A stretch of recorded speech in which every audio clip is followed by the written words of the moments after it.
Isang tabing dagat sa bayan ng Libak, dinagsa ng mga isdang dilis. Tupad payout mangyayari sa susunod na linggo.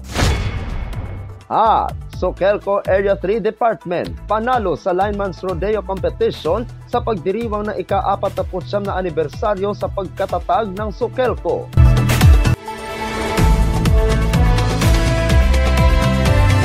Yan ang ulo ng mga balita sa Sultan Kudarat Headliners.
Magandang araw, lalawigan ng Sultan Kudarat. Narito na ang mga pangunahing balita sa Sultan Kudarat Headliners ngayon, Nobyembre 9, taon 2024. Isang tabing dagat sa bayan ng Libak, dinagsa ng mga isdang dilis. Narito ang ula. Isang pambihirang pangyayari ang nasaksihan ng grupo ni Rinalyn Dios Rizabal nitong hapon, 5:45 ikasiyam na Nobyembre taong kasalukuyan sa dalampasigan ng Meraig, Barangay Salaman, Bayan ng Libak, lalawigan ng Sultan Kudarat. Ang kailang simpleng plano para makapanghuli ng isda na pangulam ay nauwi sa isang kakaibang tagpo nang biglang dumagsa ang napakaraming diles o lupoy sa kanilang paligid. Ayon kay Rizabal, simula lamang nilang magsulo isang tradisyon na paraan ng panghuli ng isda gamit ang liwanag upang maakit ang mga ito. Ngunit hindi pa man nila natanggal, biglang lumitaw ang napakaraming lupoy sa dami ng mga ito. Nagdesisyon silang samantalahin ang pagkakataon na gamitin ang kailang mosquito net upang makahuli ng sapat na pangulam. Nagdagdag pa ng kakaibang eksena ang kanilang pagnasaksihan. Sa kalagitnaan ng dagat ay may isang budanding o whale shark na humahabol sa grupo ng mga maliliit na isda. Agad na nagpatabi ng mga lupoy patungo sa mababaw na bahagi ng dagat, kaya tila nag-ambon ang isda sa kanilang paligid. Ako ang iyong kaibigang Perical Sabico Sinyani para sa Sultan Kudarat Headliners. Tupad payout mangyayari sa susunod na linggo. Narito ang ula. Isa namang masayang balita sa ating mga kababayan dito sa lungsod ng Tacurong dahil mangyayari sa susunod na linggo ang payout ng tulong pangkabuhayan sa ating Disadvantaged Displaced Workers Program o TUPAD. Bago mangyari ang payout ay magkakaroon muna ng pamamahagi ng claim stub.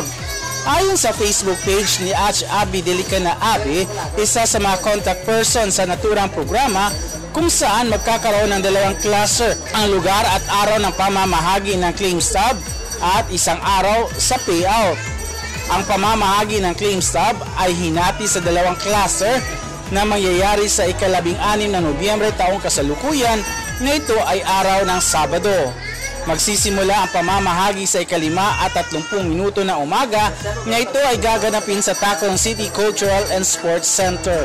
May 10 barangay na bahagi ng unang cluster. Ito ay ang mga sumusunod na barangay: Barangay Baras, Kalian, Kalandagan, Lancheta, New Lagao, Poblasyon, Rahamuda, San Emanuel, San Pablo at Grino.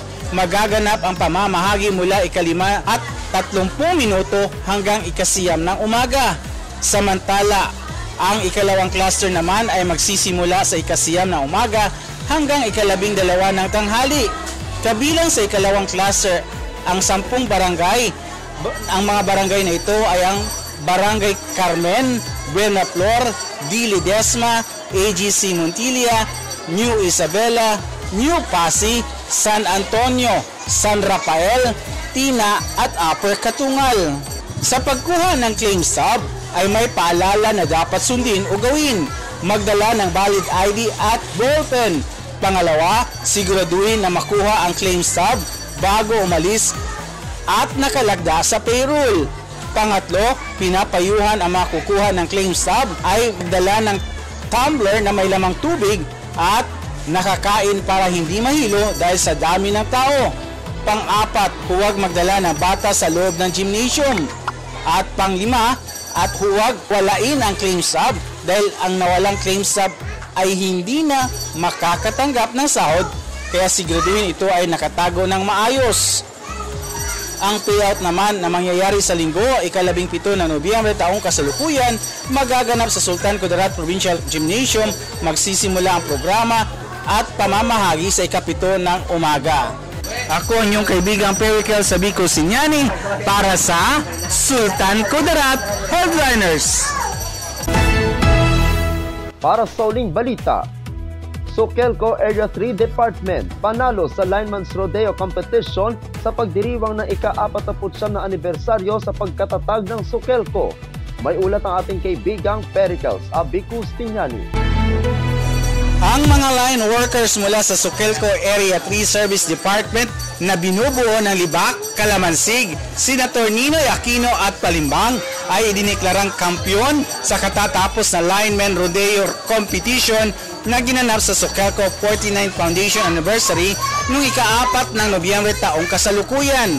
Samantala, nakuha naman ng Soquelco Area 2 ang pangalawang pwesto.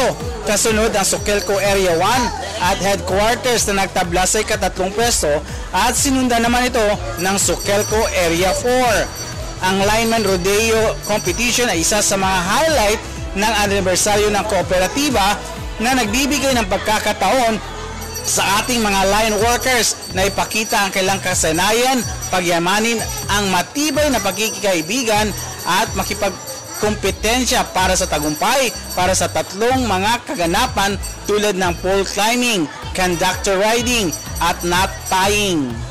Ang pole rodeo ay nagpapalakas at nagpapabuti sa ating mga kasanayan ng ating mga linemen pati na rin ang pagsubok ng kanilang liksi, tibay at bilis upang makumpleto ang relay. Ako ang inyong kaibigang Perikel Sabico Sinyani para sa Sultan Kudarat Headliners.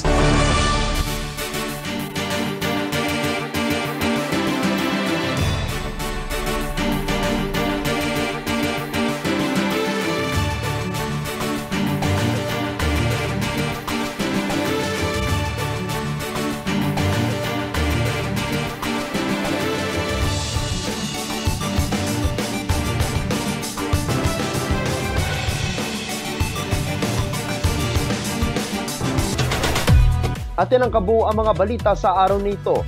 Mga balitang kailangan ninyong malaman. Balitang walang kinakampihan. Balitang totoo. Balitang may dalang aral at inspirasyon. Ito ang Sultan Kudarat Headliners. Hanggang sa Lunes, happy weekend. Maraming salamat at magandang araw, kaibigan.